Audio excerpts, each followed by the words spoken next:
rukariro oro rwangu rosembire na Kristu hadi nawirinde muno asimozita ra Jesu dinomira kukunda Jesu diedomo deyo yangu zimwe dicha yura zangu kuti awi kwa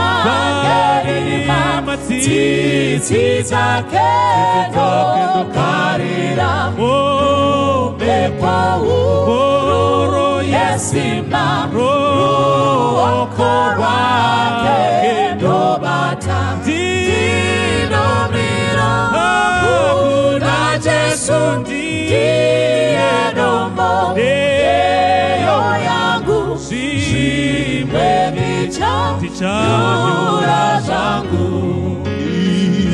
sifungo sikwinile kulabo abatebile na ngamina kitangele uchesu ngiza tebile uchesu Kristu etwala kokunye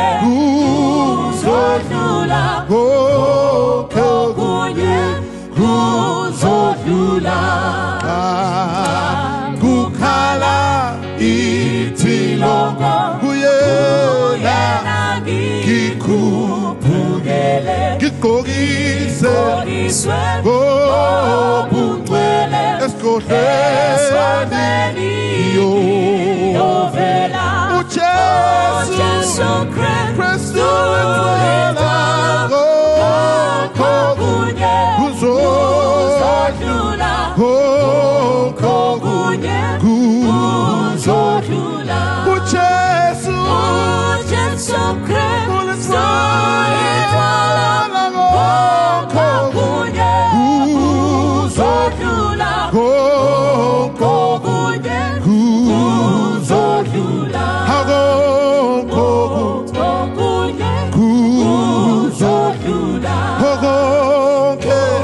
kokunye kuzodlula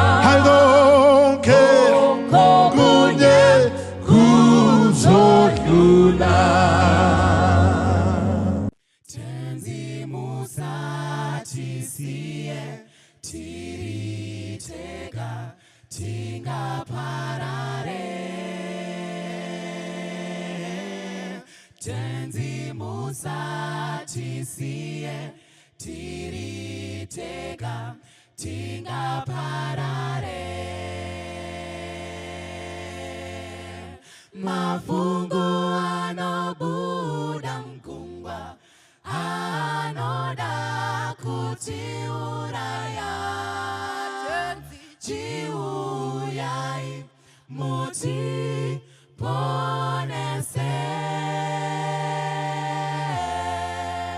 mafungu anobuda mkungwa anoda kutiuraya chiuyai muti ponese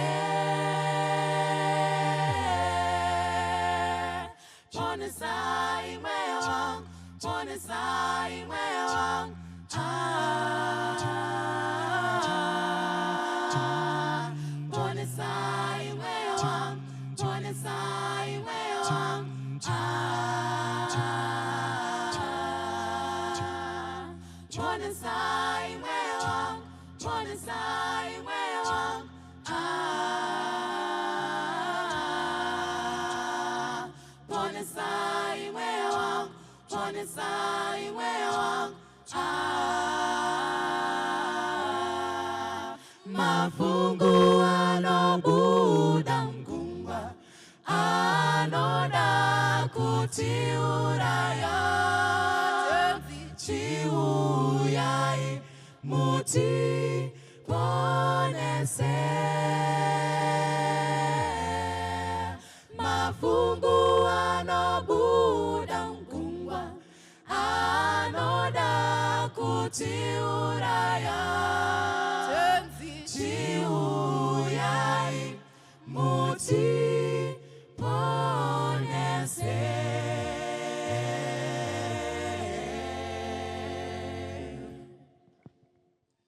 Makadenyo na Mwari toda chingamidza Mose nemukana watapiwa kuti Mwari vataure nesu panguva dzino. Dai Mwari vatitungamirira patichavhura shoko rawo, vataura nemwe wedu, chishuwo chedu kuti tinzwe Mwari vachitisimudzira tikure pakutenda. Nditenderei tiwane nguva yekunamata tigone kupinda mukati meshoko ratakagadzirwa panguva dzino. Ngatinamatei. Baba, tinokutendai nemukana wamatipa. Jehovha, tauraiwo nesu. Tonamata nemuzita raJesu, amen. Toda kungotenda Mwari nekuchengeta kwavari kutiita mukati muupenyu. Ndinonzwisisa tinosangana nezvakasiyana siyana, asi nyasha dzaMwari tiri kudziona. Mumwe mutauro achitaura anoti it could have been worse. Zvauri kusangana nazvo Mwari vari kukuchengeta, vari kukuwanzira nyasha mukati muupenyu hwako. Panguva dzino musoro wangu wenyaya uri kuti kura munhu waMwari, kurai munhu waMwari. Dambudziko redu nevanhu vazhinji, vanhu havadi kukura. Ndorangarira imwe shamwari yangu aichengeta huku, akatsvaka huku idzi akadziunganidza, asi airamba achidzipa chikafu, huku dzaisakura. Wairamba achiwedzera chikafu, huku dzaisakura. Wakasvika pakunetseka, wakasvika pakuita stress. Zvakare zvinoitika kuvanhu. Unoona munhu achinzi murume mukuru, wai uchiita semwana mudiki, zvoreva kuti vanhu havadi kukura. Saka musoro wangu wenyaya panguva dzino uri kuti kurai munhu waMwari. Madi mambokura mai, madi makura baba, wadi wambokura muyuthi. Maitiro uri kuita aya haasi kuratidza maturity, haasi kuratidza kukura. Kurai munhu waMwari. Tikaverenga mukati meshoko raMwari tinodzidza pamusoro penyaya yeruponeso. Pandaiverenga ndakaona tine 3 marupando, oro tine 3 stages of salvation. Chokutanga, vanhu vanoponeswa kubva mukati mezvivi, kubva muzvivi zvakaitwa naAdhamu nezvatakaita zvakare. Iyo inonzi justification. Kana tabvapo tinoenda pastage yechipiri inonzi sanctification, kunova kukura muchiKristu. Ndo matakutarisirwa kukura pakuziva Mwari, ndo matakutarisirwa kuchengeta sabata, takutarisirwa kuchengeta mitemo yaMwari. Hatichatarisirwa kurova makuwa, takutarisirwa kukura pachiKristu. Panoita dambudziko, munhu akapinda mukati mechiKristu oramba kukura, oramba achiita tsika dzaaiita kare. Ndo pfungwa yandauya nayo kuti Mwari vataure vachitibatsira kuti kurai munhu waMwari. Eridha kurai, maive Dhoka kurai, wadiwa kura muyuthi. Vamwe vedu kubva zvatakapinda mukati mechechi wakangopinda wakadaro, nanhasi ndo zvauchiri nanhasi. God is worried, God is concerned. Wadiwa kura munhu waMwari. Maitiro awaita zvinhu, chitsotsi chawaingoita uchiri kuzviita zvakare wava mukati mechechi. Vamwe vachitaura vanoti chitsotsi chabhabhatidzwa, umbavha hwabhabhatidzwa, makuhwa abhabhatidzwa. Chikonzero munhu akapinda akadaro, asi ndo zvaachiri nanhasi mukati mezuva ranhasi. Musoro wangu wenyaya wabva wangoti kurai munhu waMwari. Wadiwa kura.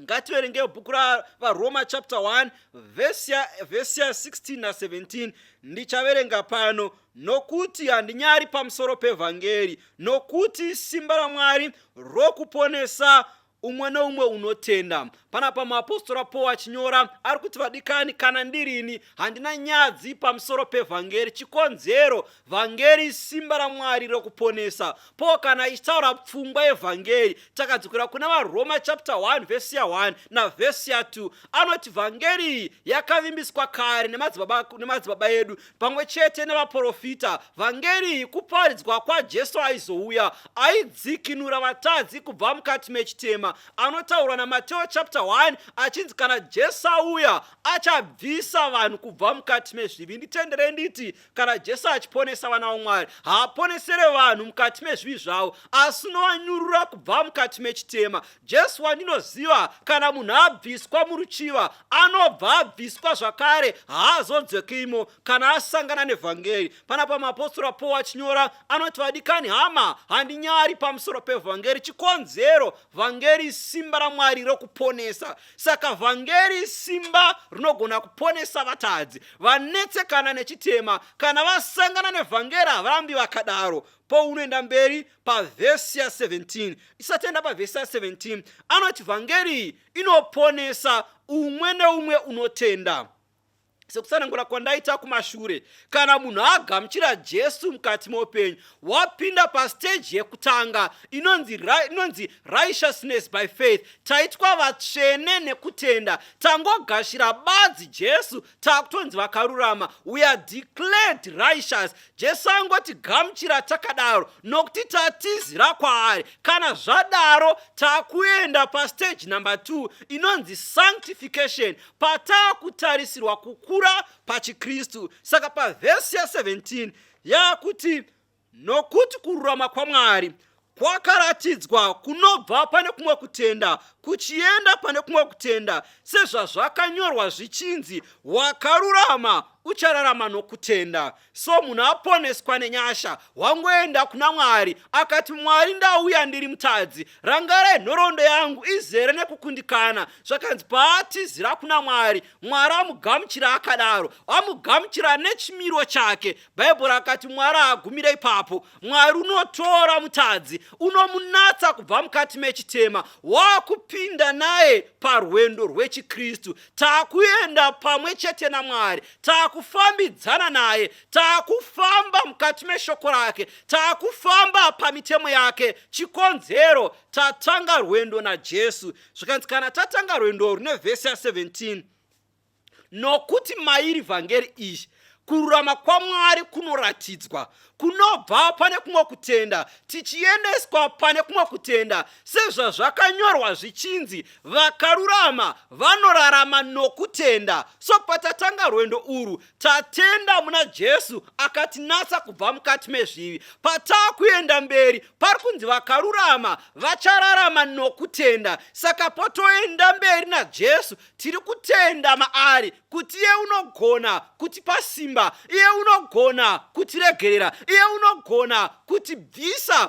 patakasungwa newakaipa. Saka meso edu ari pana Jesu, hatimabvisepo, toramba takamutarira. Chikonzero, vakarurama vachararama nokutenda. Saka taona mutadzi achiregererwa zvivi, akufambidzana pamwe chete naJesu. Ndo pakunzi wadiwa kura munhu waMwari. Kana wachifamba naJesu haurambe wakadaro. Rangarira Bhaibheri rinotitsanangura pamusoro pemurumainzi Enoki. Unonzi wakafamba naMwari, haana kuramba akadaro. Enoki paakafamba naMwari, karekta yake yakashanduka, maitiro ake akachinja, mabatiro aita mudzimai wake akashanduka. Chikonzero, waifamba naMwari. NaEudha, nemhaka yemuchibata mudzimai wenyu zvakadaro kana muchifamba naMwari. Nai mai veDhoka, wai muchionekwa mumakuhwa kana muchifamba naMwari. Nai muyuthi, wai uchionekwa muupombwe kana uchifamba naMwari. Inoki wakafamba naMwari, akatiza zvakaipa, akasema chitema. Chikonzero, waifambidzana naMwari.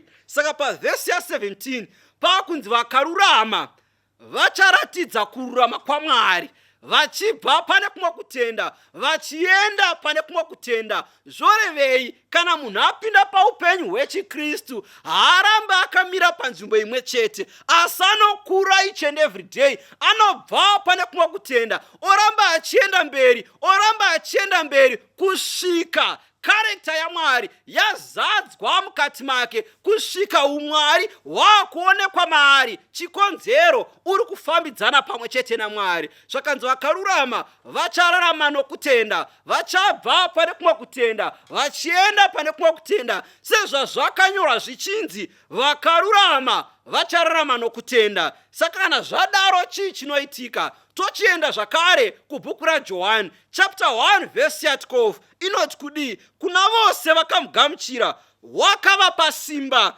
kuti vanzi vana vaMwari, ivo vanotenda muzita rake. Zvikanzi kuna vose vakamugamuchira vakaramba upenyu hwavo, vakati, Mwari ndakuda kufambidzana nemi, Mwari ndakuda kukura muchikristu changu. Zvakanzi kuna vose vakamugamuchira wakavapa simba kuti vanzi vana vaMwari. Zvorevei? tinopiwa simba vana vaMwari kuti tigone kufambidzana pamwe chete naye. Tinopiwa simba rekuti tigone kuchengeta sabata, zvinoda simba munhu waMwari. Kuti ugone kuvenga chitema, zvinotsvaka simba. Kuti ugone kuverenga Bhaibheri, zvinotsvaka simba. Mhai, kuti mumuke muchinamata, zvinotsvaka simba kuti munhu aite zvakanaka. Makaverenga Paul achitaura kuna vaRoma chapter 7 verse 7 verse 18, anobva aisa pfungwa ipachena. Anoti nokuti ndinoziva kuti mukati mangu imo munyama yangu hamugare chinhu chakanaka, kuda kuita zvakanaka kuripo mandiri, asi simba rekuzviita hariwanikwe mukati mangu. Saka Paul unoadmita, unoti ndinoziva kuti simba hariwanikwe mandiri. Zvorevei hatina simba?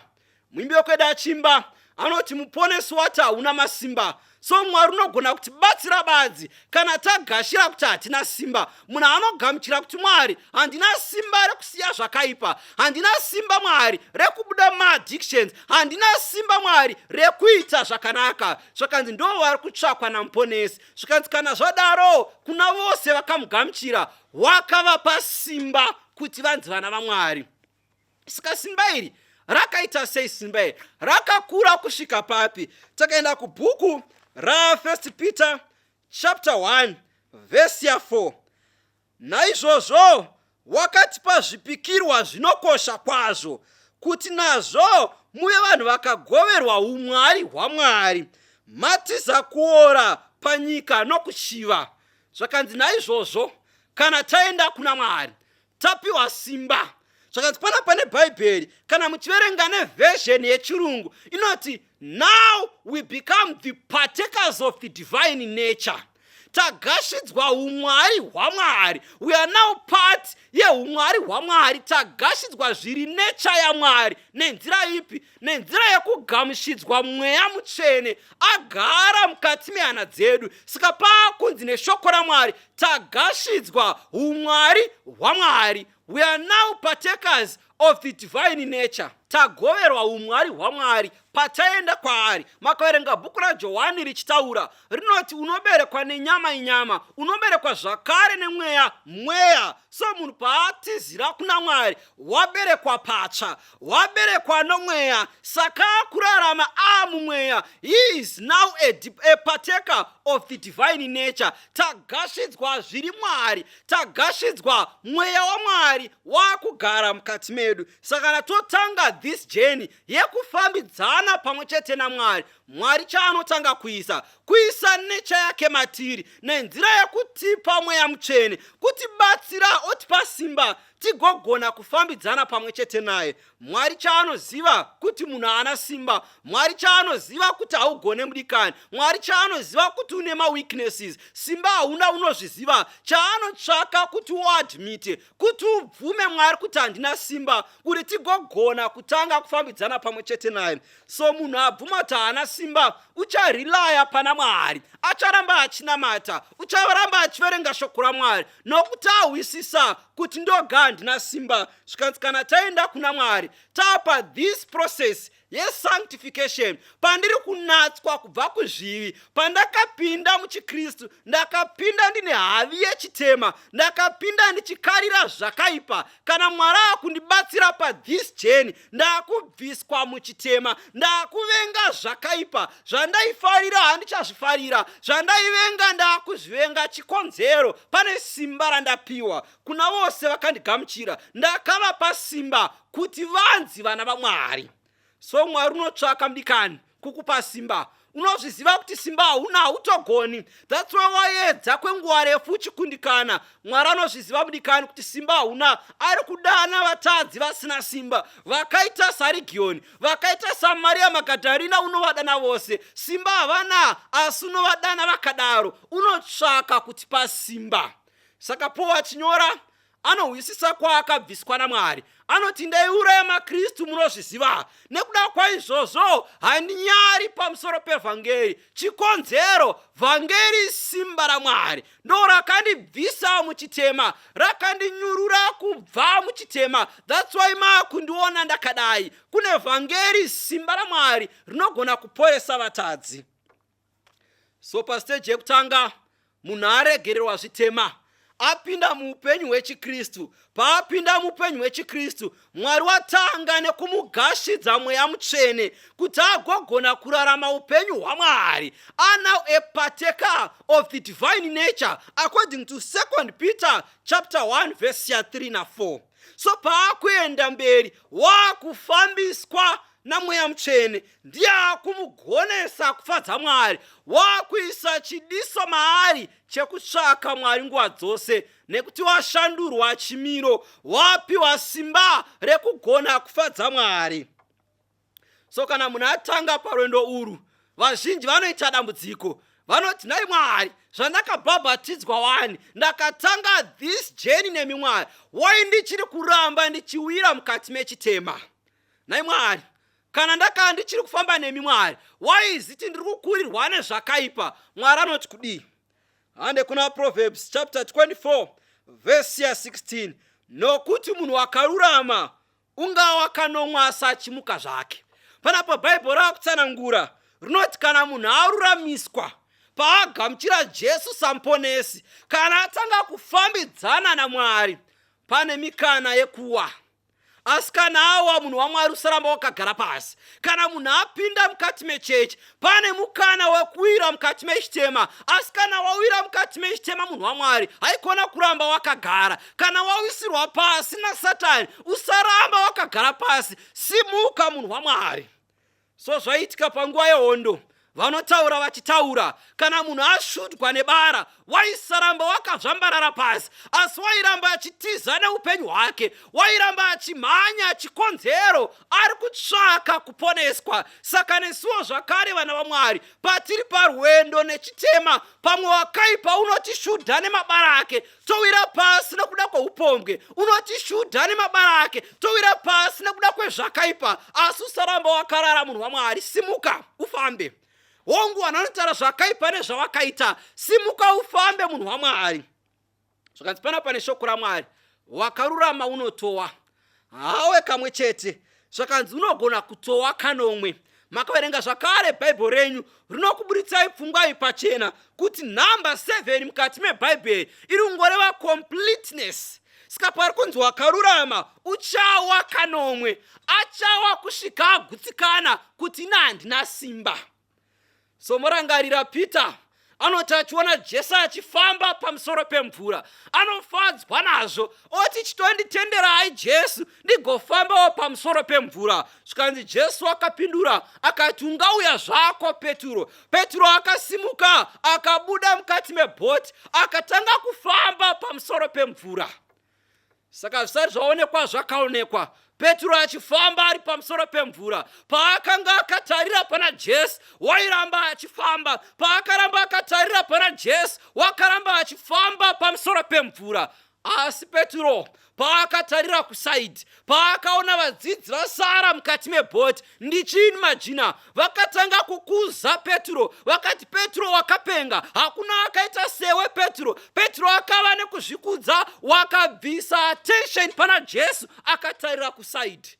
Pakarepo Bhaibheri rinoisa pachena, Petro wakatanga kunyura mukati memvura. Petro wakatanga kunyura mukati memvura. Chikonzero wanga wabvisa meso ake pana Jesu.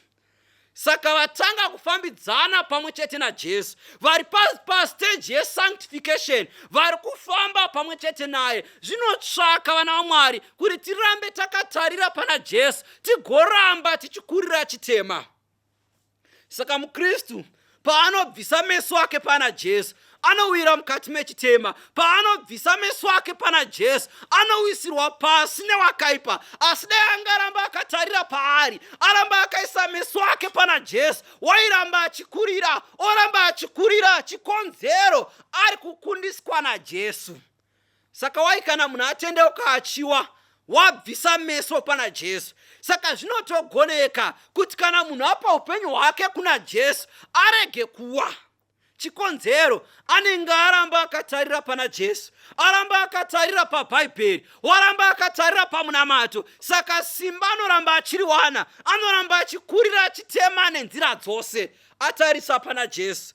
Makaverenga kubhuku ra1 John rinoisa pfungwa pachena, rinoti ani nani unoberekwa naMwari haaite zvivi. Chikonzero, mbeu yaMwari inogara mukati make. Saka zvinotogoneka kuti munhu ararama asingatadziri Mwari kana atendeuka. Chikonzero, mbeu yaMwari yadyarwa mukati mehana yake. Jesu akugara mukati memwoyo wake. Asi maKristu panhoroondo yavo izere nekukundikana, izere nekuwira pasi. Kana vaenda kuna Mwari, vakufambidzana pamwe chete naye, vanopota vachibvisa meso avo pana Jesu, votarira pamatambudziko epane rino pasi. Vanobvisa meso avo pana Jesu, votarira pachitema. Saka vanoramba vachiwira mukati mechitema. Asi vakaropafadzwa vanoramba vakaisa meso avo pana Jesu, vacharamba vachikurira, vacharamba vachinatswa, vacharamba vachisimbiswa, vachikunda chitema. Chikonzero, vatarira pana Jesu, iye anova kukunda kwavo. Pandaidzidza pfungwa iyi, ndakadzidza kuti simba rekukurira chitema harigare mukati medu, asi simba rekukurira chitema ndi Jesu ari mukati meupenyu hwedu. Saka naiye agara mukati menyu mai, agara mamuri baba, agara kwauri muyuthi, uchagona kurarama upenyu hwekukuira, kwete kuti zviri kuitwa newe, asi zviri kuitwa naJesu. Iye azadza pfungwa dzako, iye aputira mwoyo wako, ndiye akukugonesai baba kuda mudzimai wenyu, akukugonesai mai kuremekedza murume, akukugonesa muyuthi kuvenga chitema, nekuti pana Jesu azadza mwoyo wako. Saka maKristu mazhinji ane nhoroondo yekukundikana, kwete kuti Mwari anokundikana, asi vanobvisa meso avo pana Jesu. Zuva rinopera asina kuverenga Bhaibheri kana kunamata, haanamate, abvisa meso ake pana Jesu. Haite basa rekuparidza shoko raMwari, abvisa meso ake pana Jesu. Haende kumazonal meetings, abvisa meso ake pana Jesu. Zvikatsikana munhu abvisa meso ake pana Jesu, kuwa kuri seteni. So kana munhu achida kukurira, ngaaramba akatarira pana Jesu. Sapita aifamba pamusoro pemvura, paakanga akatarira pana Jesu, iye aiva kukunda kwake.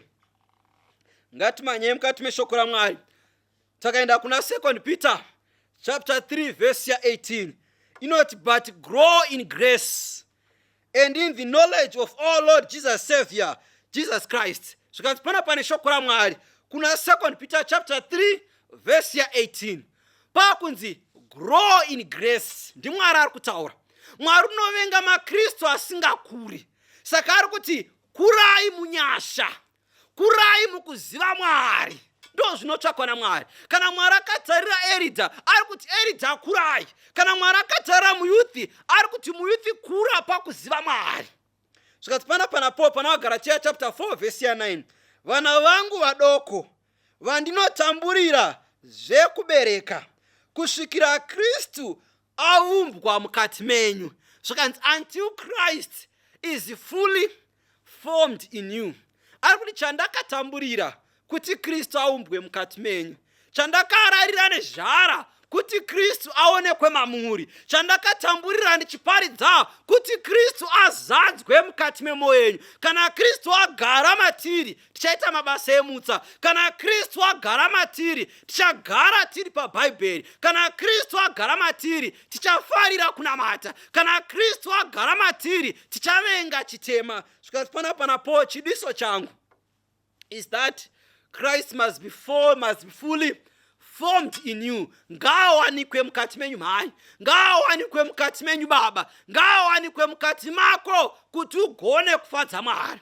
Zvikanzi parwendo urwu, vakarurama vachararama nekutenda, vachararama nekutarira pana Jesu, vachararama nekuramba vachinamata, vakararama nechiramba vachiverenga shoko raMwari. Zvichavasimbisa parwendo nechitema. Dai Mwari atibatsira pane dzino nguva, tizoti parwendo urwu hatigone kufamba tiri toga, asi zvinotsvaka kusimbiswa naMwari, zvinotsvaka kunamatira mweya mutsvene, zvinotsvaka kugara tiri paBhaibheri, zvinotsvaka kuramba chinamata kuti tigone kukurira chitema. Ngatiwane nguva yekunamata. Mwari vatibatsire, vatisimbise, tigone kufarira shoko raMwari, tigone kufarira kuverenga Bhaibheri. Ngatinamatei. Baba, tinokutendai nekuti muri Mwari, mataura nesu, makaisa pfungwa ipachena, makari chamunoshuva kuona tichikura mukati menyasha dzenyu. tichikura pakukuzivai, tichikura pakuvenga chitema, tichikura pakuverenga shoko raMwari, toga hatigone, asi zvinotsvaka mweya mutsvene atibatsire. Ndonamata nemuzita raJesu, amen. Onesiati hauna masimba, rinda una mate, ndinokupa zvese. Jesu mnunuri, zvesenge zvake, zvitema zvakatsvuka, zvachena sechero, tenzi ndazona, mune simba rese, munobvisa hosha nemoyo wedombo. Jesu mnunuri, zvesenge zvake, zvitema zvakatsvuka, zvachena sechero, handina kunaka kungadiwa tsitsi, nguo yangu ndogeza muropa renyenye. Jesu mnunuri, zvesenge zvake, zvitema zvakatsvuka, zvachena sechero, pachigaro chenyu ndichamira nemi, ndichaisa zvese pamakumbo ake. Jesu mnunuri, zvesenge zvake, zvitema zvakatsvuka, zvachena sechero.